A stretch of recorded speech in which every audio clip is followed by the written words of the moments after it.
ADGP MR Ajith കുമാറിനെതിരായ പരാതികളിൽ DGP സർക്കാരിന് അന്വേഷണ റിപ്പോർട്ട് ഉടൻ കൈമാറും. ഇതിനു മുന്നോടിയായി പോലീസ് ആസ്ഥാനത്ത് അന്വേഷണ സംഘം യോഗം ചേർന്നു.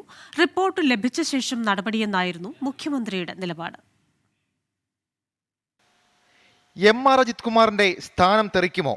ആ തീരുമാനമെടുക്കാൻ മുഖ്യമന്ത്രി ഇതുവരെ കാത്തിരുന്ന നിർണായക റിപ്പോർട്ട് ഇന്ന് മുഖ്യമന്ത്രിക്ക് മുൻപിലെത്തുമെന്നാണ് വിവരം.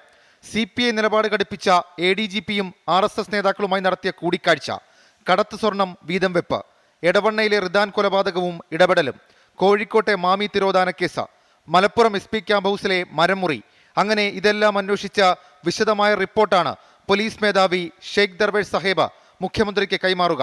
ഇടതുമുന്നണി യോഗത്തിലും മന്ത്രിസഭാ യോഗത്തിലുമെല്ലാം റിപ്പോർട്ട് വന്ന ശേഷം നടപടിയെക്കുറിച്ച് ആലോചിക്കാമെന്നായിരുന്നു മുഖ്യമന്ത്രിയുടെ നിലപാട്. കുറ്റക്കാരനെന്ന് കണ്ടെത്തിയാൽ നടപടി ഉണ്ടാകുമെന്നായിരുന്നു LDF കൺവീനർ TP രാമകൃഷ്ണന്റെ പ്രതികരണം. പരിശോധന നടത്തി അദ്ദേഹം കുറ്റക്കാരനാണെങ്കിൽ തീർച്ചയായിട്ടും നടപടിയിലേക്ക് പോകും. എന്ത് നടപടി എന്നുള്ളത് അപ്പോൾ തീരുമാനിക്കേണ്ട കാര്യമാണ്. റിപ്പോർട്ട് കൈമാറും മുൻപ് ഇന്ന് ഉച്ചയ്ക്ക് പോലീസ് ആസ്ഥാനത്ത് അന്വേഷണ സംഘം നിർണായക യോഗം ചേർന്നു.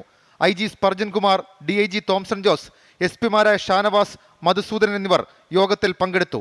തൃശൂർ പൂരം അലങ്കോലപ്പെട്ടതുമായി ബന്ധപ്പെട്ട് പോലീസിന് അനുകൂലമായി MR അജിത് കുമാർ തയ്യാറാക്കിയ റിപ്പോർട്ടിൽ മുഖ്യമന്ത്രിക്ക് അമർഷമുണ്ടെന്നാണ് വിവരം. ആ അമർഷം വിശ്വസ്തനെ കൈവിടുന്നതിലേക്ക് എത്തുമോ എന്നതാണ് ആകാംക്ഷ. 24 തിരുവനന്തപുരം.